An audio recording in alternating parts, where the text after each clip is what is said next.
sajak-sajak Leon Agusta itu mungkin bukan seperti sajak-sajak Sutarji Kalsumbahri, Rendra, Remi Silado yang memberontak dengan cara yang keras, ya. Dia tidak membeling, dia tidak melawan, dia tidak nyinyir, tidak mempermainkan atau tidak mengejek. Tapi saya kira Leon itu adalah seorang yang setia, seorang perawat kebun sastra.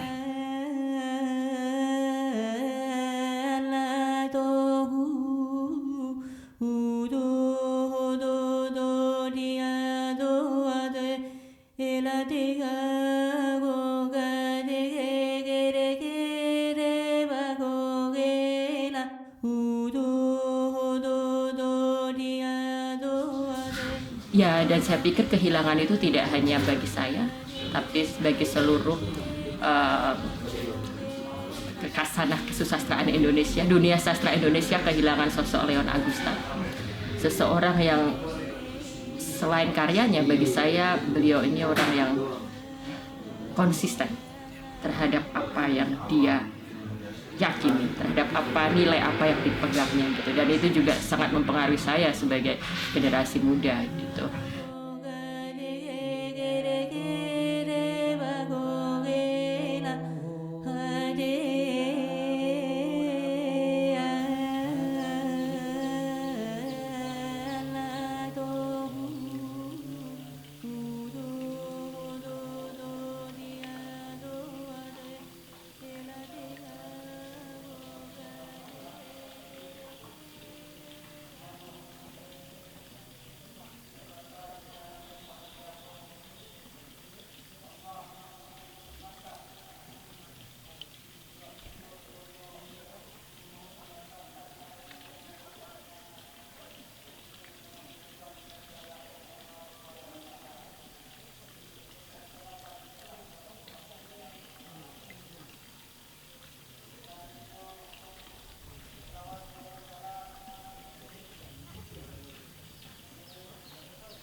Saya mulai menulis tahun 58. Waktu itu saya jadi guru SGB di Bengkalis. Teman saya ada namanya Sofyan Sadunir. Kami sama-sama belajar nulis puisi. Terus kami sama-sama mengirimkan karangan ke majalah Waktu yang waktu itu ada terbit di Medan. Dan kemudian karangan saya ditolak. Tentang judulnya, saya sudah lupa, tapi sajak yang apa? Saya punya teman waktu SGA. Waktu saya kelas 3, dia kelas 1. Terus PRRI datang, saya kesunyiannya bukan main di Bengkalis itu, saya tulis saja. Sajak itu ditolak oleh redaktur majalah Waktu, tapi saya lupa judulnya. Waktu itulah saya mulai menulis sejak tahun 58.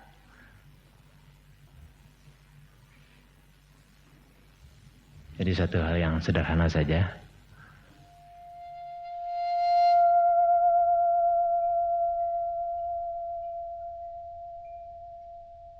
Seandainya tidak ada Civil War tahun 58 di Sumatera Barat, saya jadi guru, saya tidak jadi penyair.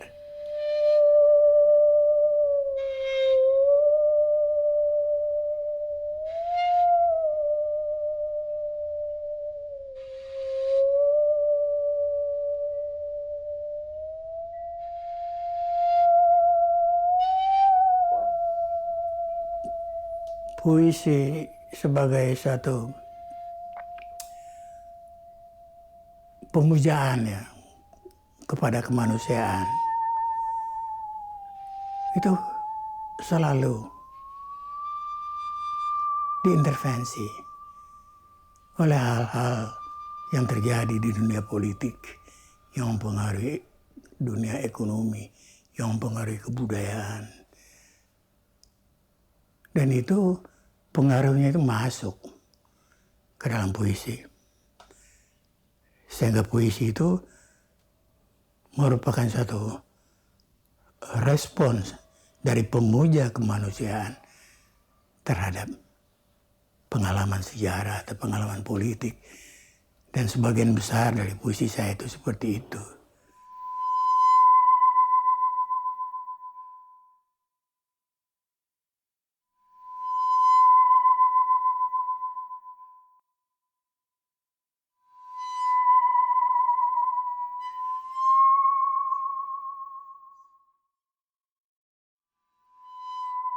Dari pisau mana kita pepohonan berpelukan, penuh penyakit dan kotoran.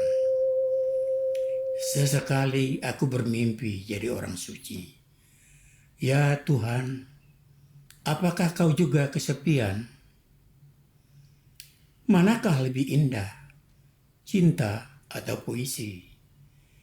Memudar dalam khayalan atau bisa abadi?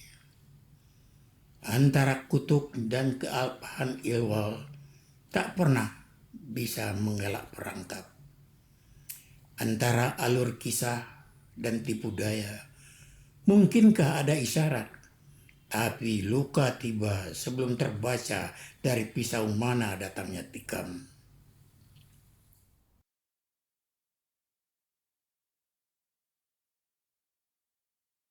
Indonesia harus kembali kepada inti puisi dan kebudayaan. Harus ke sana.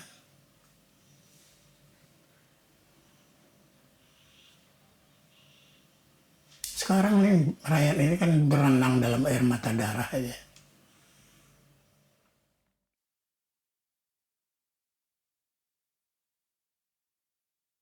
My father's poetry came from pain.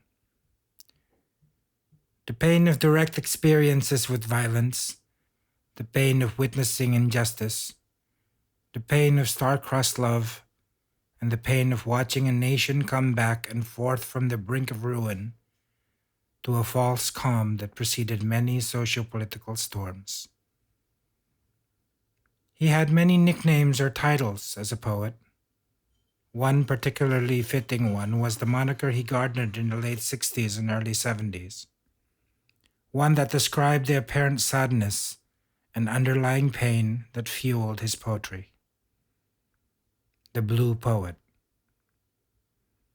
The blueness came from several sources. The stirring sadness and pain from personal predicaments and emotional turmoils from endless introspection, as well as anger and frustration from politics.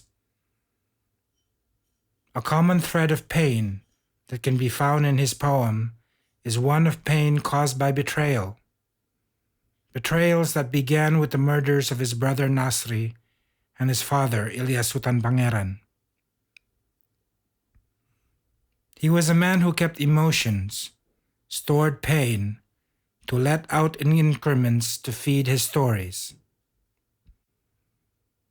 His melancholy was his friend, his enemy, his fuel, his burden. It built distrust as well as drove him to seek comfort in situations that more often than not led to more pain, creating more distrust. This did not end for him. It kept going until his later years.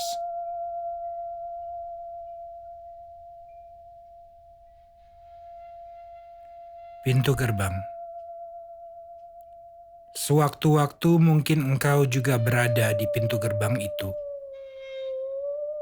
Seperti aku dulu. Tak kenal waktu menunggu.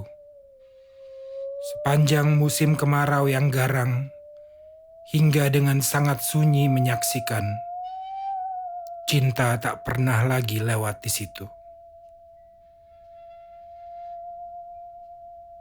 Pada kedua tiangnya ada bekas tanganku. Di tanah, tempat lumut mati, ada bekas telapak kakiku. Tanda aku pun tegak lama di sana. Nyaris seperti Prometheus disiksa Zeus, dirantai negerinya sendiri.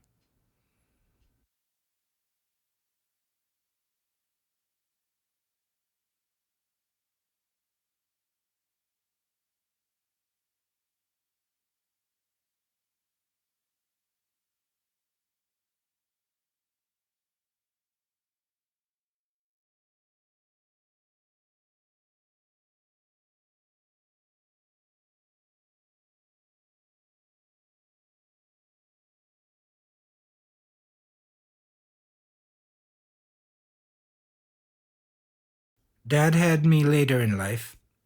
He was 42 years old when I was born. I was his youngest, the only child of his third wife, Margaret. Altogether, there were 12 of us, including 4 kids from the previous marriage of his second wife, Lisa Augusta. I grew up during Dad's busiest periods, the 80s and the 90s. Although his most prolific period was the 70s and 60s, it was during my childhood that he was the most occupied. At least that was how it appeared to me. He was out of the country a lot.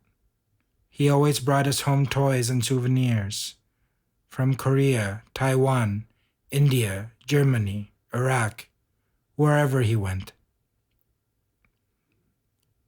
He traveled for his poetry and theater works, but mostly it was for his work with the World Congress of Poets, the Jakarta Arts Council, and occasionally for his work as a freelance journalist for large newspapers and magazines that would send him to many conferences and summits all over the world.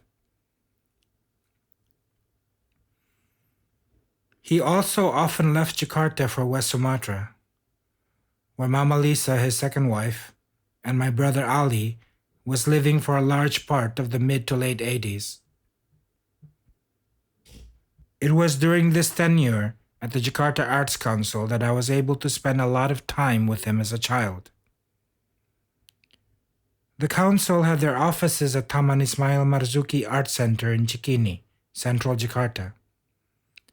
I went to elementary school nearby. So after school, for most of my elementary school days, I would be picked up and taken to Tim to spend time until it was time for Dad to come home. Tim was just a fun place for me to be as a child. And Dad's colleagues at the council and friends at Tim were always very kind to this silly kid running around. It was not until I got older that I realized that I was surrounded by some of the best and brightest creative minds in Indonesia at the time. Umar Khayyam, Ramadan Kaha, Farida Faisal, Arifin Senur, Putu Wijaya, W.S. Rendra, Sutarji Kalsumbari, Ami Priyono, Gusmiati Suit, Nasar, and many, many more were often my playmates when I was at Tim. I remember a lot of this period vividly, including sitting in the wings, backstage or in the audience during his many poetry readings and theatrical performances. Watching him read poetry was always a memorable and intense experience. His voice would spread and gently float across the room and carry you deep into the emotional journey of his poems. His poems were not meant to be screamed aloud, but to be clearly voiced so they would float and seep deeply under the skin of those within earshot. I am certain that even after my memory begins to fade, I will never forget the sound of his voice reading poetry.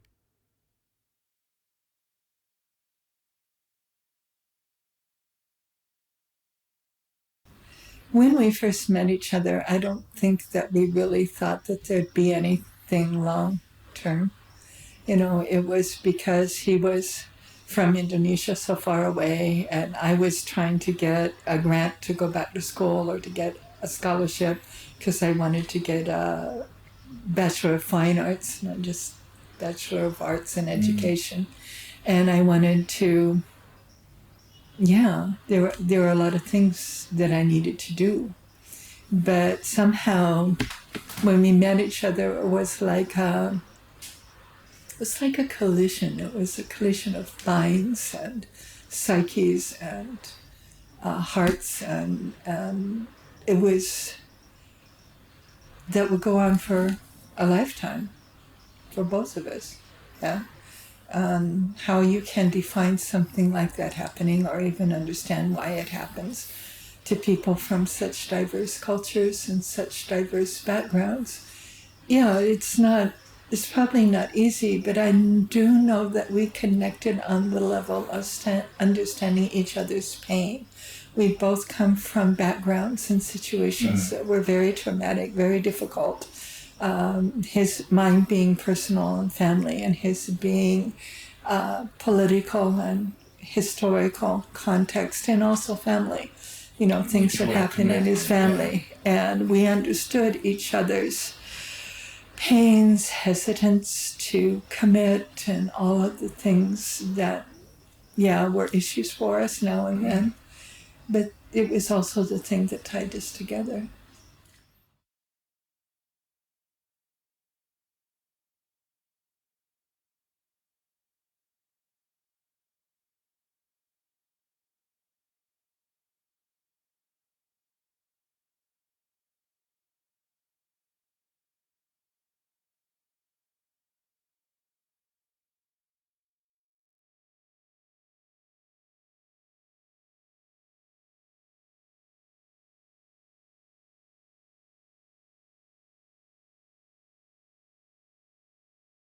Nyanyian yang kembali buat Maggie.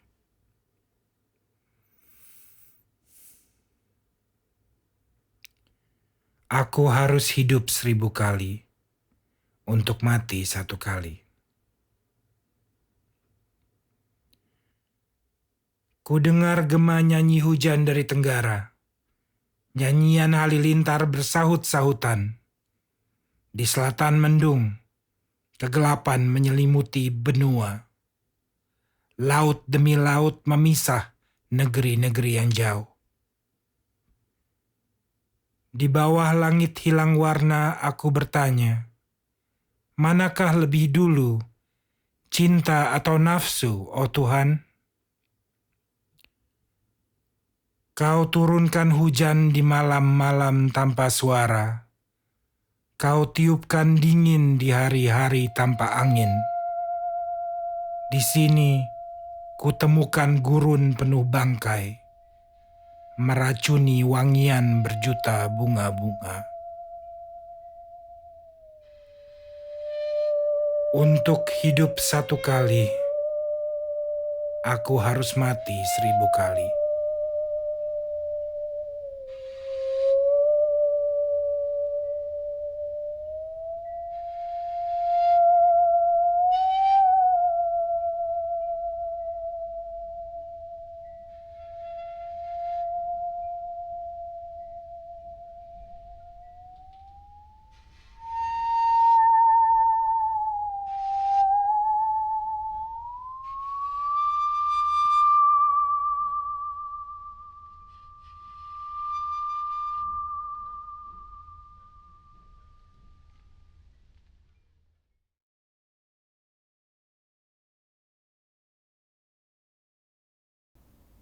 And we both decided we didn't like being apart, that there was a connection that needed to be explored further. So after a lot of hassle and a lot of difficulty financially getting here, I finally came to Indonesia. But at this point, you had already known that Dad was already married. He told me that from the outset. From the very There was beginning. never but the thing was that was one of the reasons that I didn't think it was going to last, and that I really was hesitant to have a relationship with him. It was not something. I wasn't raised that way. I don't believe that. And yet, here I am sitting here after 30-some years, almost 40 years of a polygamous marriage. You didn't get married right away, right? No. What was the story? I came at the end of 1977, November. We married at the religious office, at the Lura's office, I think, under Islam, after I had become a Muslim, been screened by Leon's mother, and approved by Lisa, Leon's wife, and her parents. Okay, so we had a long process. Of course. And I met all the children right after I came. I loved his children, and I still do. And Ina came and stayed with me at the hotel. She was Lisa's daughter, his stepdaughter, and the oldest, along with Daisy, those two. And we, it took a long time to go through the legal process, because Leon and Lise had to go to the Islamic court, and she had to make a statement. And she asked me to sign an agreement that I would help educate her children, which I did. And there were agreements made and boundaries set, and yeah.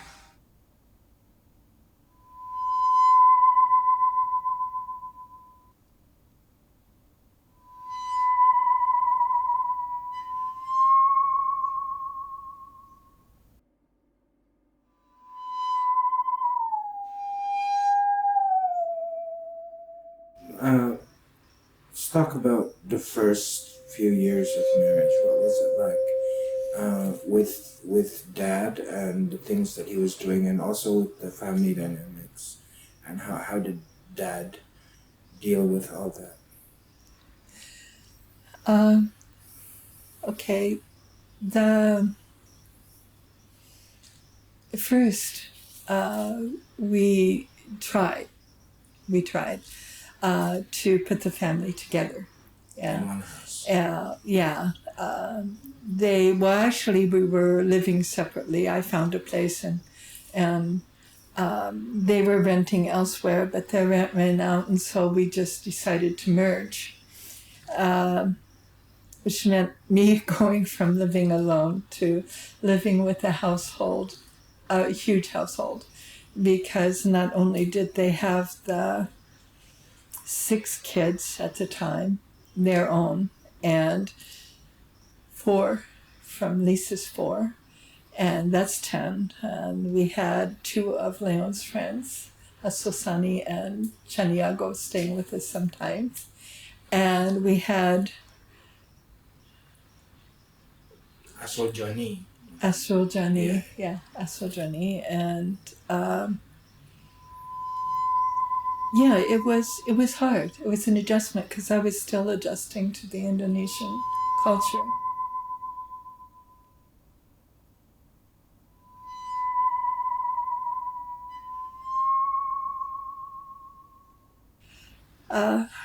There were just so many things that limited what he could do.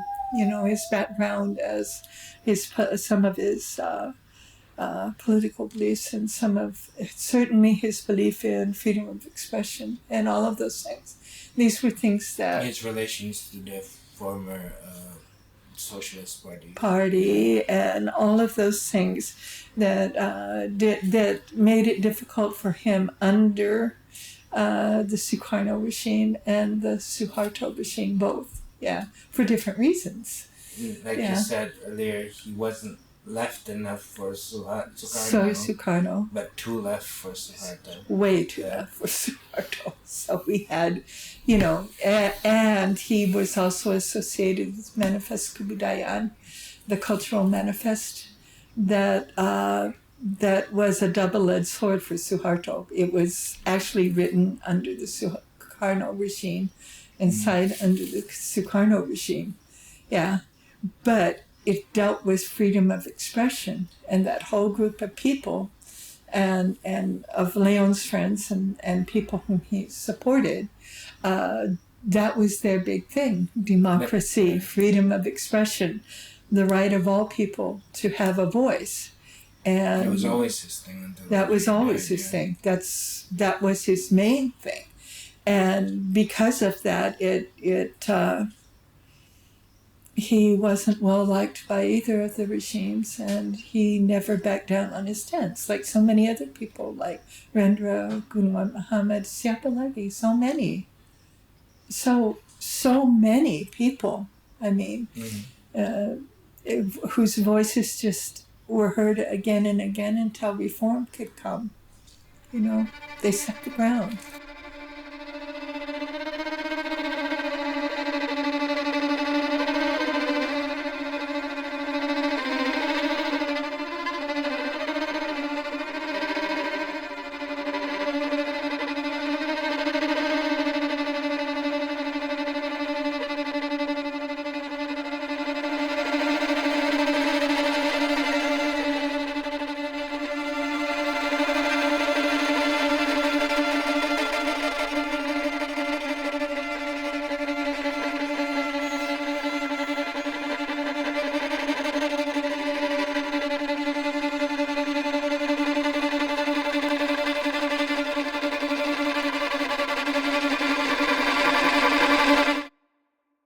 And by 84, there were riots and all kinds of problems because Suharto was coming under pressure and criticism. Because he From- was pretty much the only candidate. He was always the only Yeah. candidate from the time he took over. Yeah, Well, he only did what Sukarno did. Sukarno was president for life. yeah. So, you know, All right. Let me read this. Hukla final pacuan kuda. Di sebuah gelanggang berjuta halayak, hadir dengan jantung berdebar-debar, menunggu pacuan kuda putaran terakhir. Setiap mereka bertaruh dengan segala kekayaan yang ada. Yang tak punya harta mempertaruhkan nasib dan keyakinannya. Semuanya tegang menunggu, menatap bendera, menantikan aba-aba bagi satu peristiwa sejarah yang sudah lama dinantikan dan akan menentukan masa depan mereka. Ketika gong berbunyi pertanda pacuan dimulai, halayak yang berjuta itu pun berteriak bagaikan kesurupan. Hukla, hukla, hukla, hingga seekor kuda pada akhirnya menembus pintu gerbang di garis penghabisan yang segera disusul dengan pekikan dan tepuk tangan gempita. Kemudian menyusul upacara dengan arak-arakan mengelu-elukan sang pemenang, gagah perkasa yang telah didandani, dan dengan megah berjalan di depan suara genderang.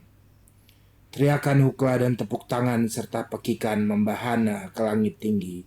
Tam tam tram tam tam tam tam tam tam tram tam tam hukla. Tam tam tam tam tam tam tram tam tam tam tam tram hukla. Dalam pacuan itu tak ada pemenang nomor 2. Kuda yang dipacu hanya satu. there was no second place. Only one, One horse horse was in the the race.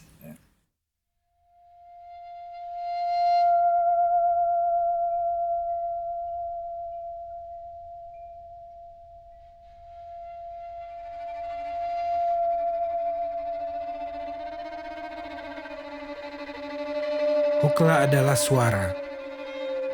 Ia hadir secara unik, untuk mengungkapkan suasana-suasana tertentu, dukung-mendukung bersama kata-kata lainnya.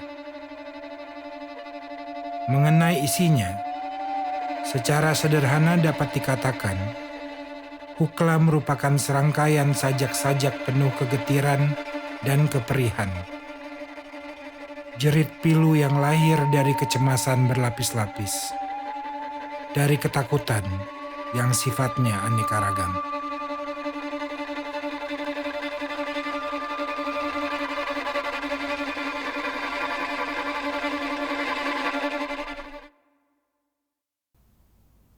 Yeah, a lot of things. He was offered, but he wasn't a politician, not at heart. A political man, maybe, in some ways. He had a lot of ideas about democracy, and he had a lot of ideas about freedom of speech and human rights. I mean, he was involved with PEN for a long time, and a lot of organizations like that, and always spoke out. I mean, when Ikra was under house arrest, and when Rendra was arrested, and when Wiji Thuko disappeared, he loved that man's poems. And even in the last few years, he was looking at his work and saying, we can't forget him, because his work was very important, but he was disappeared. Wajah mereka. Wajah mereka yang selalu takut memang tak indah. Wajah mereka yang selalu cemas memang tak bergairah. Tapi mereka bisa nekat tiba-tiba Hukla. Wajah mereka yang selalu teraniaya memang tak bersemangat. Wajah mereka yang selalu terhina memang tak bercahaya. Tapi mereka bisa sangat ganas tiba-tiba Hukla, bila rampung segala doanya. Some of his strongest work were some of his later spiritual Yeah. pieces. Yes, definitely. And his work became more personal. It was like in the beginning it was personal, and then it was about the world and about the things happening, and his concern for his people. I mean, we used to make this joke. Leon and I had this joke about Lise isn't your, Anne it wasn't your first wife, and Lise wasn't your second wife, and I'm not your third wife. I'm your fourth wife. Lise was your third wife. Anne was your second wife, and poetry was your first wife. Yeah. Your literature. But poetry was about Indonesia. And his first love was his country, always. And a lot of his poetry was political and was angry and was, and his essays and trying to get things to change.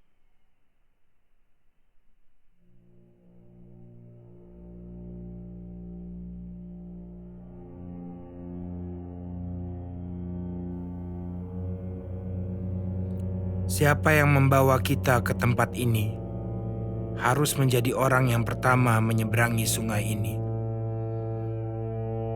Hanya mayatnya yang dapat menghentikan banjir ini. Inilah waktu kutukan baginya.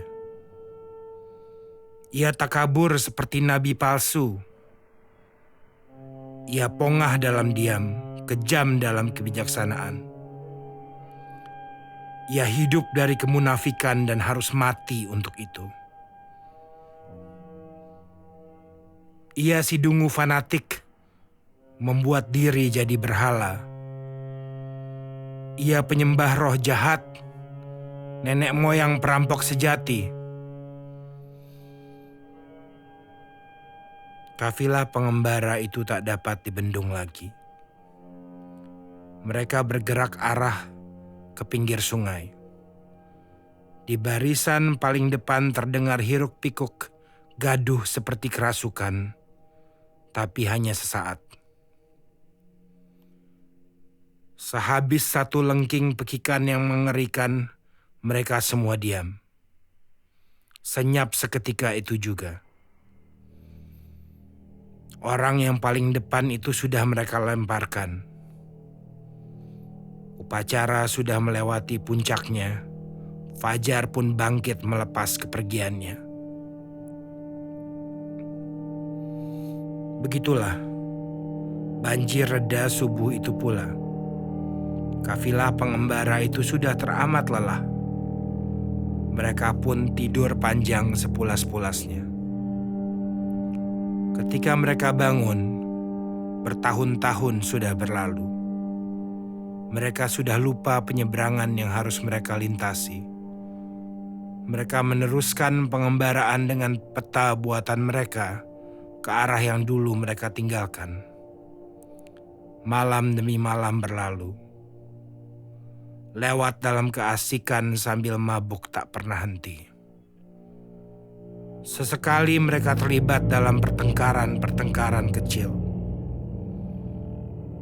Dan mereka mulai menyusun barisan masing-masing seperti dulu ketika mereka masih harus melakukan perjalanan jauh yang akhirnya membawa mereka ke pinggir sungai itu.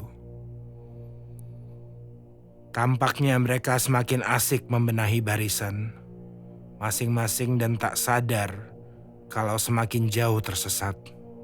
Atau barangkali mereka memang tak pernah punya tujuan, kecuali semata nasib untuk bersama-sama mengembara.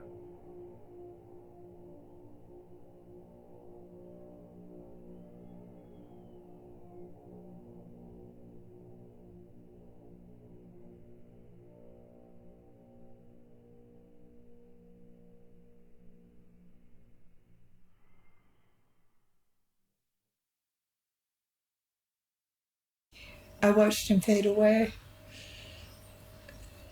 from that very vibrant, active mind to one day he sat right here. I mean, he was sitting where I'm sitting and I was sitting there, and he looked over at me and he said, "Maggie, I can't think anymore."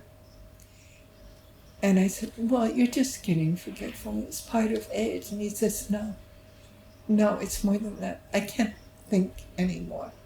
And then a little bit after that, they told us that he was showing symptoms of Alzheimer's. And he didn't fully understand, I think, what that meant, but I knew because I'd worked with Alzheimer's patients. And and then in July of 2015, we were working on an essay. July and August, we were working on an essay about mental revolution and how Indonesia had many mental revolutions with Cokro Aminoto and then how each time it had been countered by the status quo and the powers that be. And each time you tried to move forward, you moved backwards again a few steps. You moved 10 steps forward and 4 steps back. And how frustrating that was for him, and how he was so happy about this idea of revolutionary mental and creative economy and back to the roots. And that's where back in 2010, 11, 12, he started talking about Leon Augusta Institute, and they set it up in Julia. And it'll move forward little by little, I hope, and we can make something of it, to put the ideas of grassroots democracy and empowering people economically, culturally, socially, to build Indonesia. And Because he was a firm believer of Hatta's in Hatta, Muhammad cultural Hatta's movement. cultural movement. And basically, well, that was Sharia and Payasi and the old thoughts the old path that hadn't been followed, all of the things that could have been that weren't, because other ideologies became more important. And that's what he advocated, and that's what Leon Augusta Institute is about. Yeah, and that's okay. I mean, it's a good thing. It needs to be done. But he was writing this essay, and he said to me, I really can't continue. I can't continue this. And I said to him, well, it's okay. I have a lot to do, and I have a really bad headache, and let's just not do it right now. Because I could see how tired he was, and that his thoughts didn't flow. It began to exhaust him. Yeah. It never did. No, it never did. Any kind of writing or thinking, It never exhausted it him. never exhausted him. He had this passion for what he did, but he just slumped over and he put his head down, and I just touched his shoulder and I said, it's okay, just go take a nap. And we never got back to it. We never went back. And I tried to finish the essay for Tia, for Julia, so that she could use it but we never finished it because I couldn't do what he did. There was no way. I couldn't finish it. But somebody else will finish his work, younger people.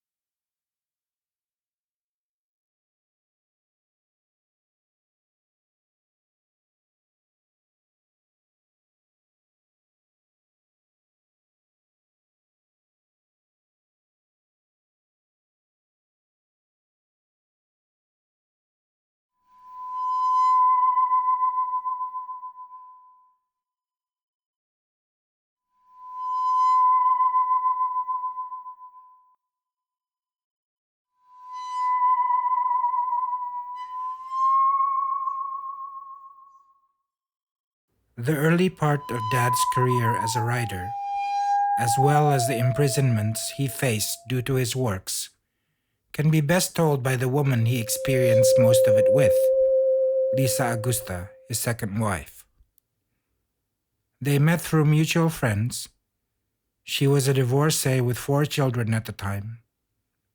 They went through the hardships of an artist's life at the beginning. Surat-surat buat Lisa Augusta. Malam temaram tanpa angin. Sunyi tergenang di seluruh dataran. Begitu tenang. Ketika aku dengar kembali pesanmu sebelum pamit dari kunjungan menjelang senja. Tulislah dan kembali. Bacalah.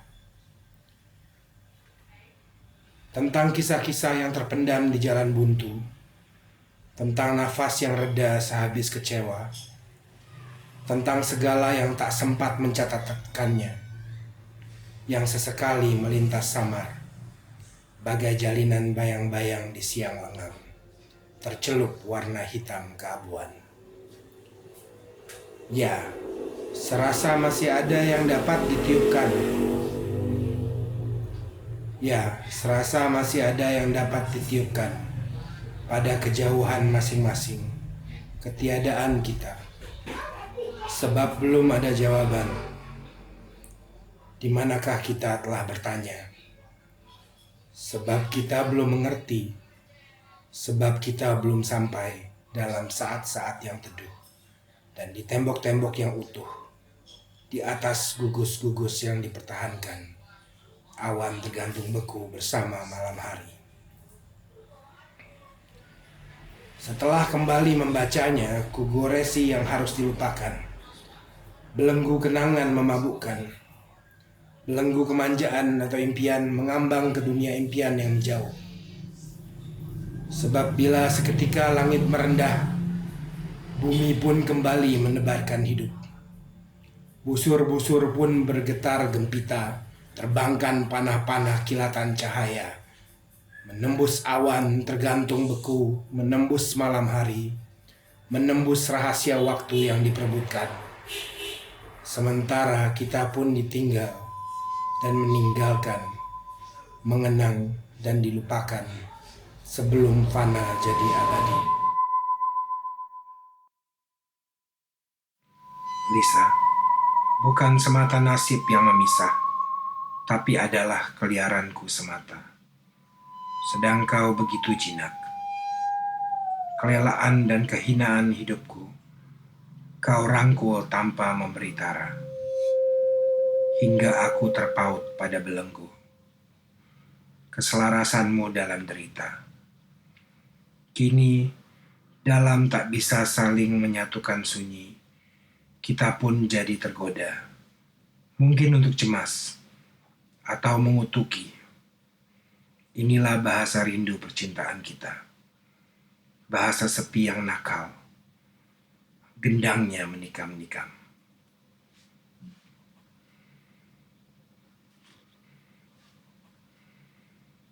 Kamboja di halaman rumah kita dulu. Ditanam bukan buat perpisahan atau menunggu. Kini jadinya begini. Semuanya tak lagi melengkapkan kita. Kamboja di halaman, kebun cengkeh di belakang, menjadi pohon air mata.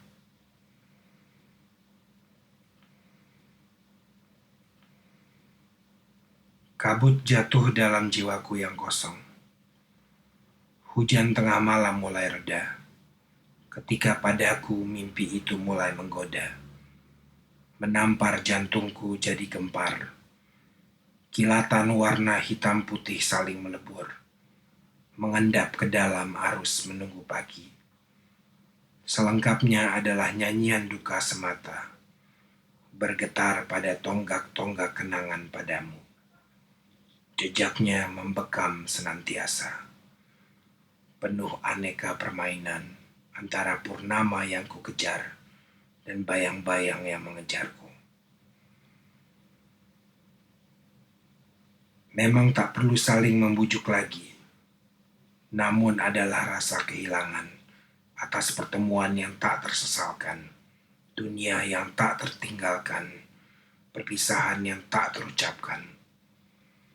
Berapa kali purnama datang, kuhitung dengan nafas semakin dingin. Udara kian renggang dalam terali besi.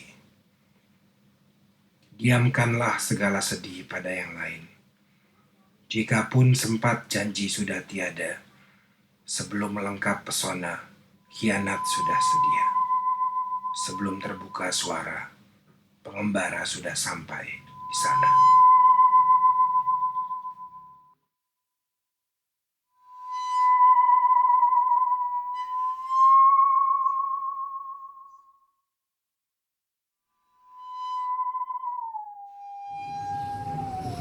Ketika papa di penjara masukkan di Pekanbaru tuh, itu keadaannya gimana? Mama sama papa waktu itu tinggal di mana? Di rumah di Gaung. Di Gaung. Dan yang cengkeh di belakang rumah papa. Ada nanam pohon kemoja di depan rumah. Benar. Pohon cengkeh di belakang. Di rumah itu dijual. Berapa? Dijual. Dijual. Setelah papa di penjara. Kita udah mulai beramari. Kampung Jawa, toko di Padang, toko semua kebakar. Ya, dijual.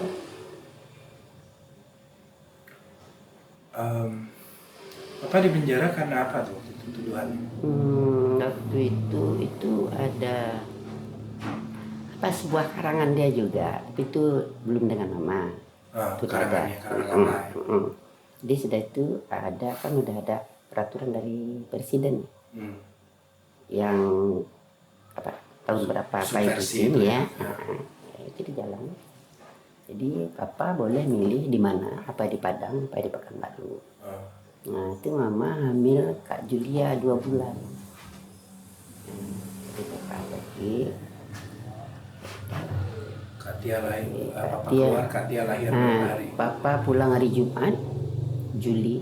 Katia lahir 25 Juli, hari Minggu. Kalau saya kemana pergi, saya pasti akan kembali. Nah itu aja kata-katanya selalu.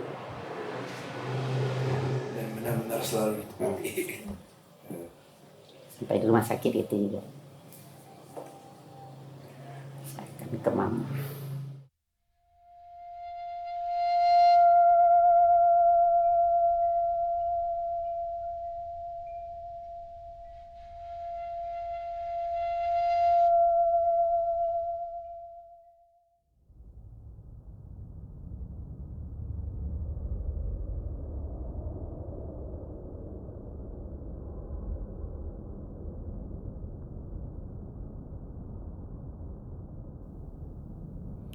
Ketika langit dan bumi tak lagi terbayangkan.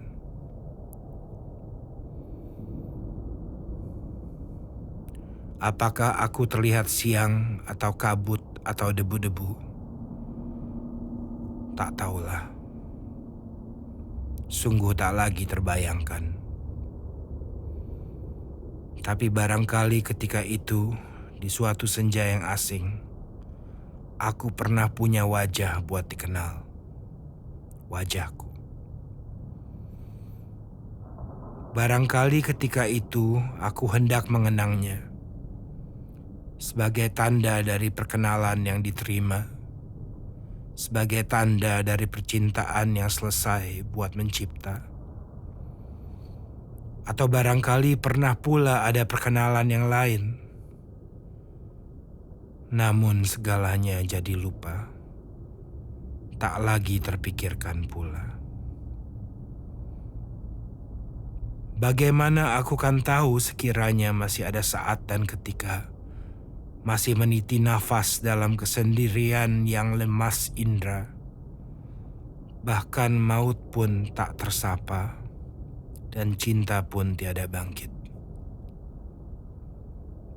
Hanya topan perasaan kehilangan yang melaju,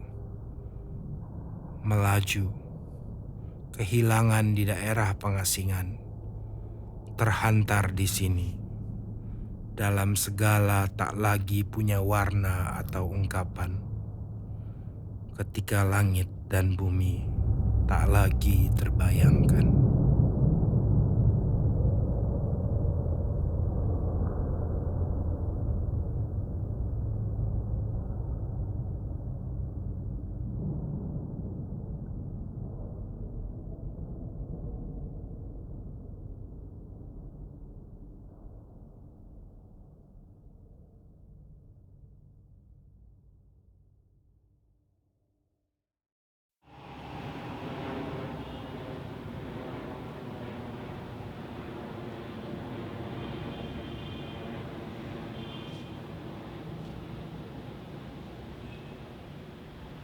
Above all, first and foremost, Dad loved the land that gave birth to him, West Sumatra, Minangkabau. He loved the culture, the people, the legends, the lore, the language, the movements, and the history. His works, both creative and sociopolitical, reflected that. He pioneered a lot of advances in his homeland, being the first person to bring the concept of modern theater to West Sumatra, as well as helping to establish cultural centers in his homeland. Dad always believed that culture was the key to a great Minangkabau.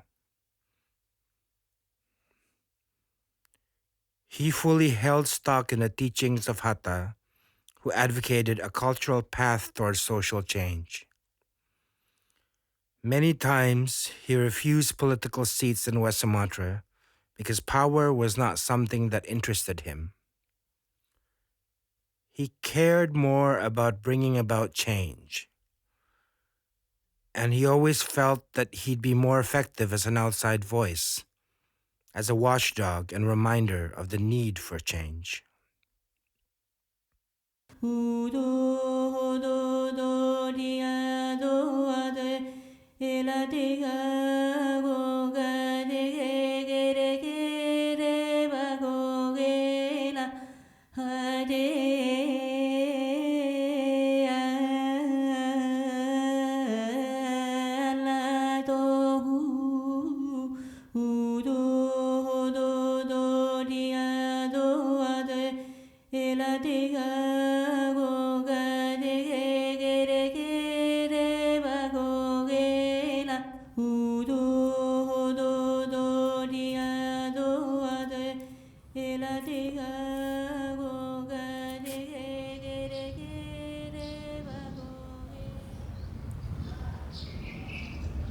Senyap sekali di sini.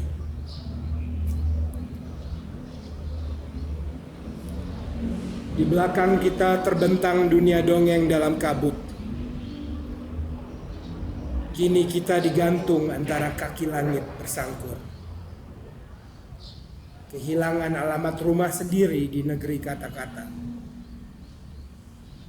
Kehilangan suara suling, gendang gunung yang dulu sayup bertalu, berganti nyanyian bisu. Penjara semua lolongan.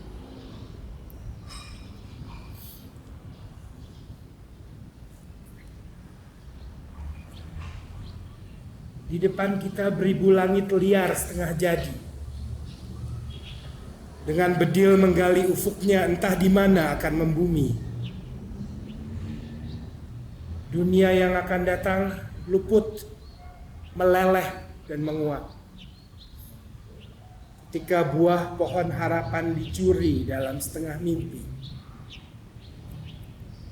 Tapi ada tangan pertapa pemintal angin dan gelombang, permadani bagi putra laut di pulau pengasingan.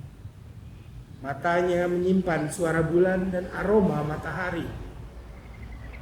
Tafakur menanti pelukan subuhnya yang temaram. Seketika kita pun tahu dia bernama senyap, menyatukan jarak antara bumi dan laut.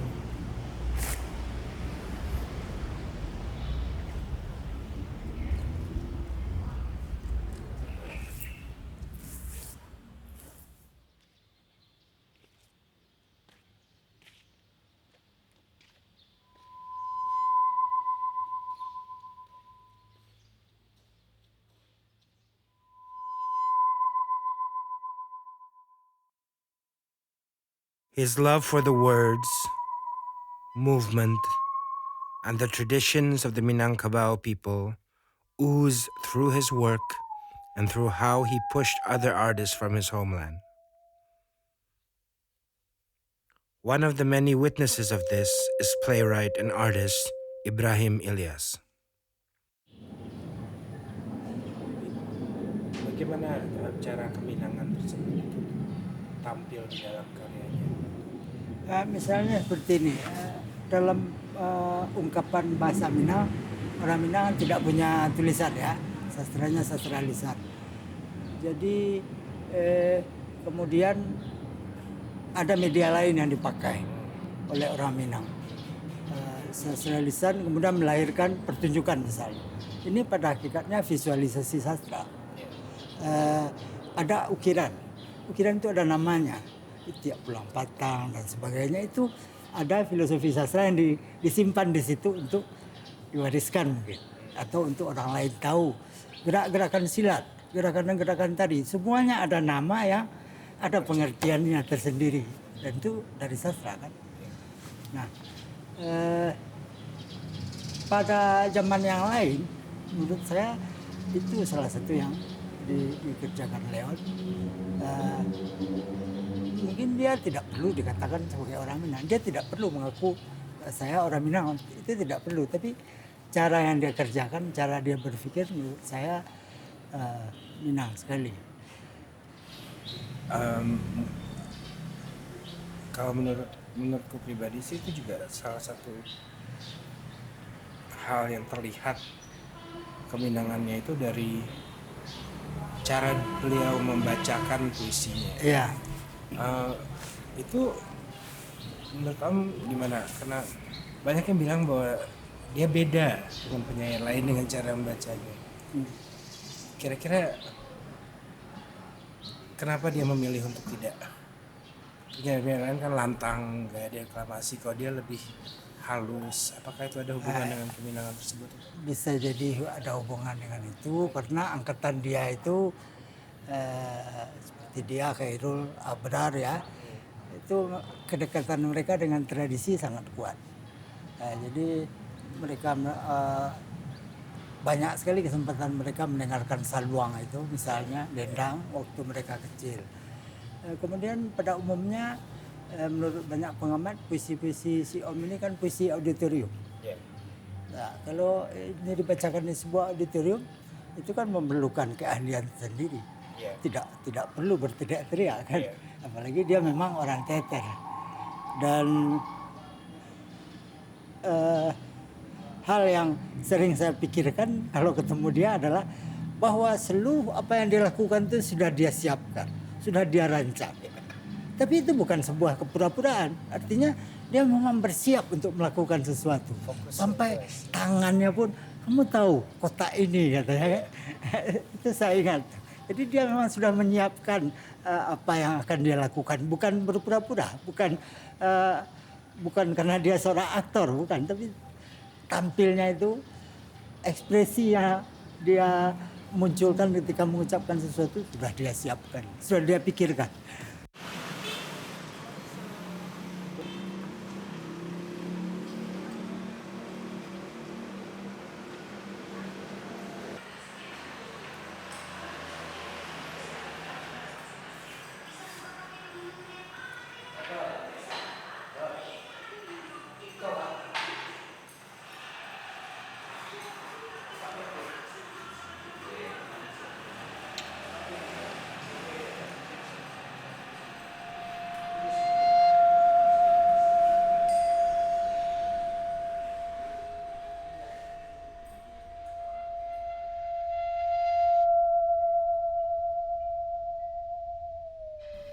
Puisi adalah musik dari sukma yang menyimpan makna yang diungkapkan dalam satu komposisi bunyi yang musikal. Sehingga kata bukan puisi. Dari seluruh pembacaan puisi saya, dia menjadi berbeda karena saya orang Minang.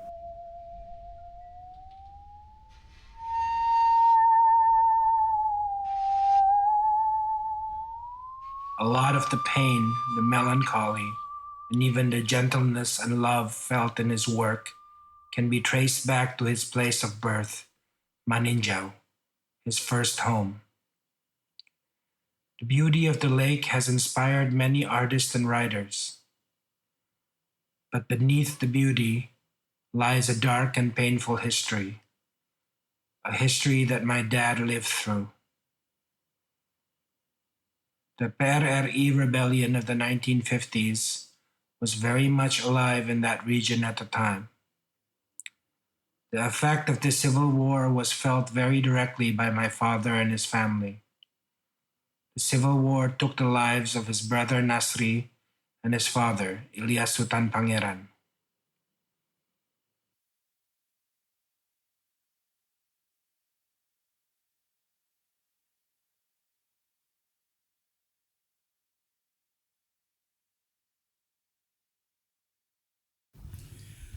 Kenapa tak pulang, sayang? Buat Ibu Sarija Ilyas. Hijaunya wajah danau kita adalah rindu, sayang. Hijaunya daun-daunan, rindunya perawan muda. Bisik-bisik di tepian bila hari naik senja. Kampung kita kian tahun kian lengang. Entahlah mana yang pergi, tak ada yang pulang.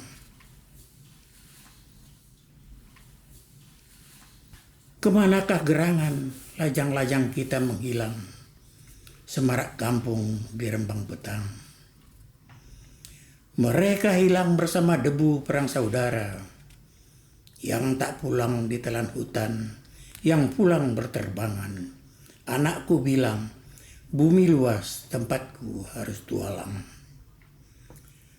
Rinduku pun kelabu, Ibu, tapi empudu di kerongkongan. Ibu pun takkan kenal wajahku sekarang. Takkan ada yang tanyakan anakmu, Ibu. Kalaupun pulang takkan dipinang. Karena kertas kuning, kata-kata yang berjaga, takkan dikerling karena bukan logam menguning. Di hari raya, di hari rindu beralun-alun, jari upi,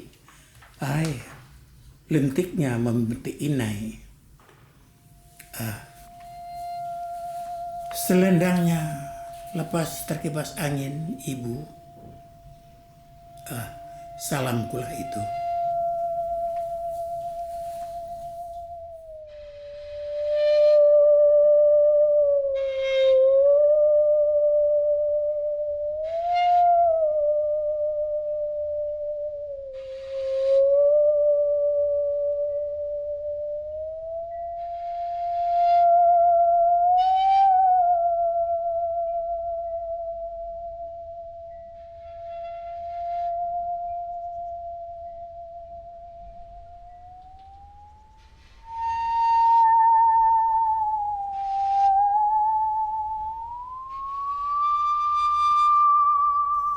Sekitar bulan 2 tahun 60 yang Bang Nas tadi terbunuh. Ditembak oleh pasukan dari Jakarta. Istilahnya waktu itu tentara Soekarno. Tapi sebetulnya bukan sengaja menembak. Kepergok dalam gelap. Bang Nas ini dia memang tentara PRRI. Lagi cuti. Tapi entah untuk apa dia jalan di waktu itu, malam itu, orang-orang pada lari semuanya ke hutan kan. Dia kok masuk kampung, jalan dia. Kepergok, ketika kepergok itu menurut ceritanya, karena Bang Nas ini tidak langsung meninggal. Sempat cerita. Kode itu tidak cocok. Tentara Soekarno ngomong kode, balasannya nggak cocok, langsung ditembak. Dia jungkir masuk jurang. Hari sudah siang, baru kami ketahuan bahwa dia kena.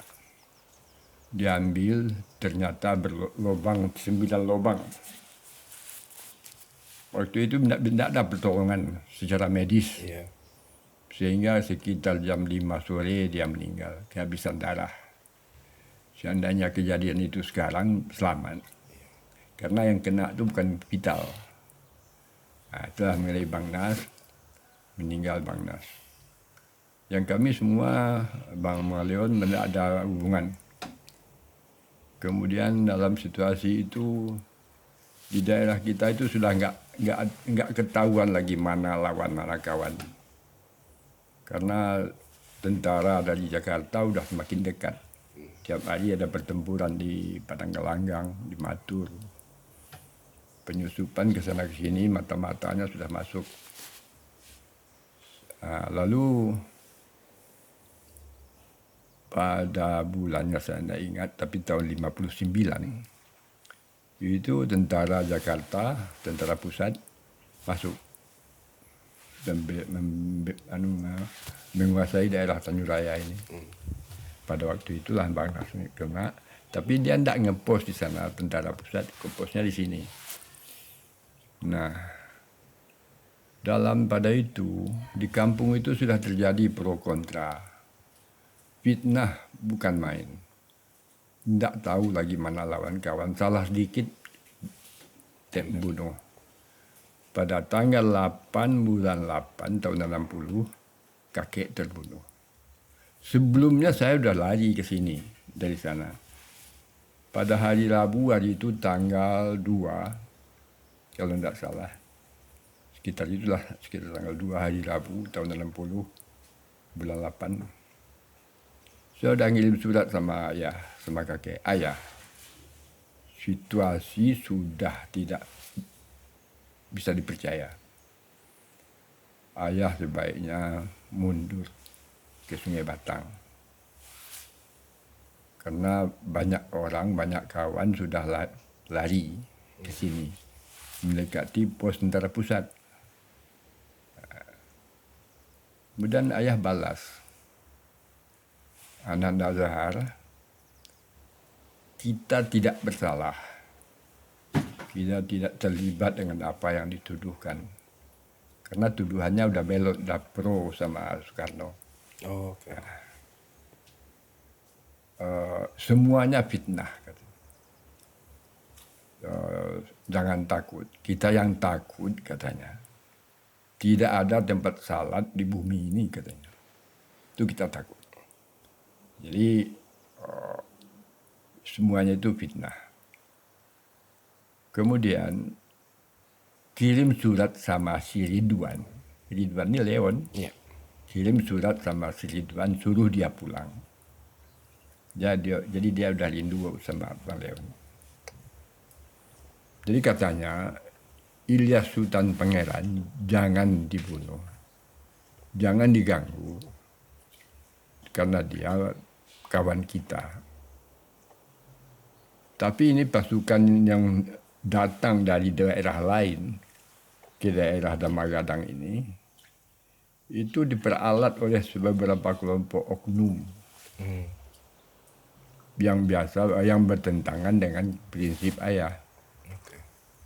Ayah prinsipnya begini, ketika gerombolan itu masuk ke kampung, pakai sarung, nyandang bedil, tapi tidak mengadakan perlawanan apa-apa, cuma sekadar so-so cari rokok. Ayah bilang, kakek bilang, kalian nggak usah ke bawah, toh kita tidak akan melakukan pertempuran di sini. Kalau terjadi pertempuran di sini, kampung ini akan terbakar kalian. Jadi biarlah kalian di atas, makanan kalian kami tanggung, kata ayah. Memang di rumah kita itu dikumpulkan makanan. Pengumpulan makanan dari rumah ke rumah itu pakai sampan. Jadi nggak jalan darat, nggak jalan biasa. Ketemu pun tentara pusat pun nggak apa-apa. Nah, itu salah satu faktor yang bikin meledaknya kebencian orang tuh.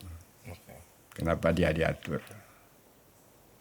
Mereka langkahi, mereka tidak pedulikan dengan nasihat dari ulama-ulama itu. Ulama-ulama yang ada di atas itu waktu itu, Buya Air Sultan Mansur, Buya Wahab Saman, Duski Saman ini tingkat nasional nih. Datuk Senarung Panjang, Wahab Saman, itulah kelompoknya di sana. Orang itu tidak peduli lagi, dia seolah-olah pergerakan di luar kekuasaan teritorial lah. Ini daerah teritorial 3004, Batalion 304 PRRI. Yang masuk itu dari daerah Padang Pariaman, pasukannya namanya Kuranji, dari Kompise. Nah, inilah yang diperalat sama orang-orang yang mau membunuh ayah ini. Meninggallah ayah tanggal 8 bulan 8 tahun 60. Jam 5 pagi ya. Dalam keadaan tertelungkup di pekarangan samping rumah. I went back to West Sumatra, to Padang, to Sigiran, to find the missing pieces of my father's narrative, at least the pieces that were missing to me. There were things I only partially knew about, or heard about in passing some years ago, things that might as well be myths. There were a lot of stories, legends, lore, whatever you may call it, about Dad that the family had repeated throughout the years. It wasn't enough. After his death, I longed for him. I longed for that connection that is now missing. I would be lying if I said that all that I learned during my attempt to reconnect was enough. If anything, it made me long to speak to him, to share with him so much more.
Lumut di atas batumu sudah mati. Pada jejaknya tergores salam dengan aksara alam kecintaan.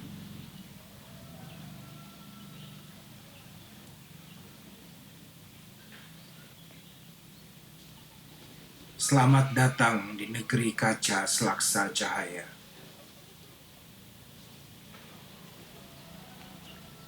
Digoreskan pada ranting, jari-jari kering pepohonan,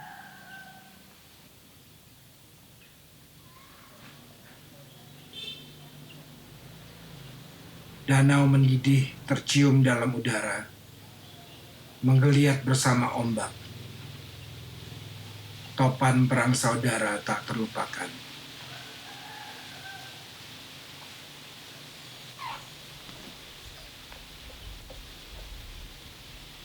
Pada perahu tua kulihat masa kanak.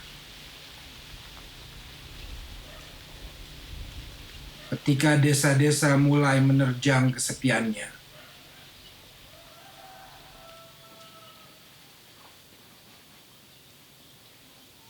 Menyulam bunga mimpi dengan kabut dan asap mesiu sehabis agresi.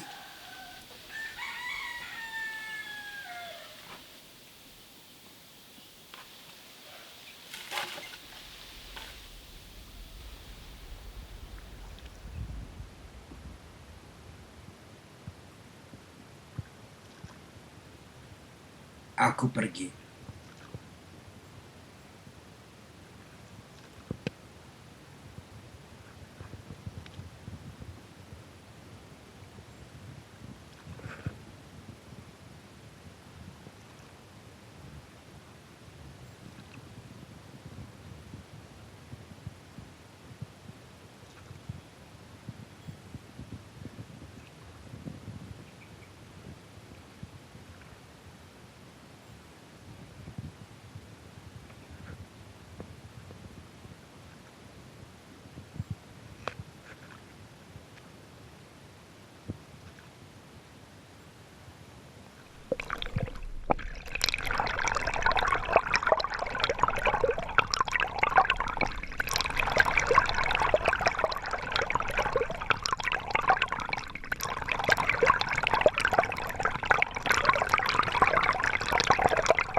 Tak tahu bagaimana mengucapkan salam perpisahan.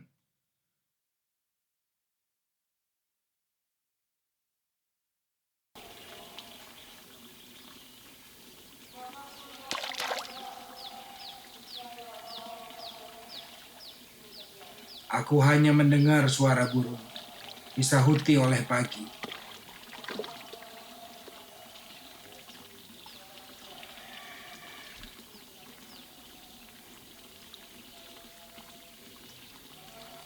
Gemanya menggiring angin melintasi gelombang. Cintaku berlayar sampai jauh.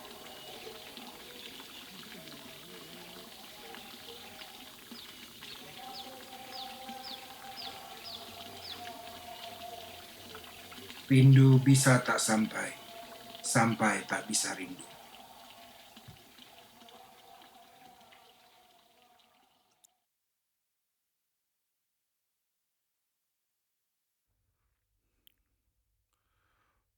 My favorite and most personally meaningful poem of his was one he wrote in his later years. A poem about a life lived, with all its sins and virtues, a poem about forgiveness. The last lines of the poem sum everything up.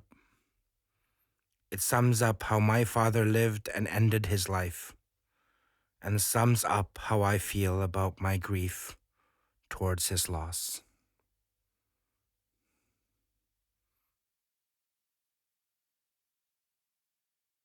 Suasana. Waktu datang membawa gerimis. Ingatan kabur. Rindu terpaku dalam sepatu tua. Tak tahu angan kemana mau beranjak. Ada dendang masa kanak. mengusir kecemasan sebelum tidur. Akankah esok masih datang pagi, membawa salam dari nama yang terabaikan? Semua sudah dimaafkan, sebab kita pernah bahagia.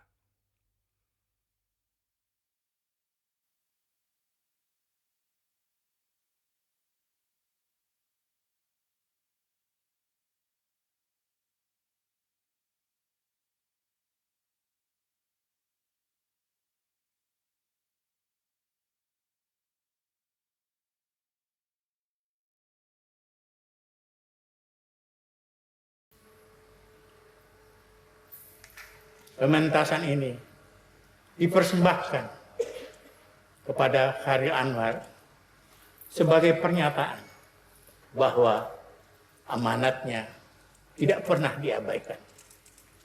Penciptaan terus berjalan. Dan juga dipersembahkan kepada Asrul Sani, guru besar kami yang telah banyak bercerita tentang drama, tentang panggung, rahasia energi yang tersimpan di atasnya, yang semuanya merupakan tantangan. Sementara itu, sekarang bahasa Indonesia yang kita cintai sedang keracunan oleh merajalelanya bahasa kambing hitam yang haus mangsa, bahasa pelecehan yang arogan, bahasa perkilahan yang ingkar, dan bahasa pencitraan yang menyimpan dosa dan tipu daya.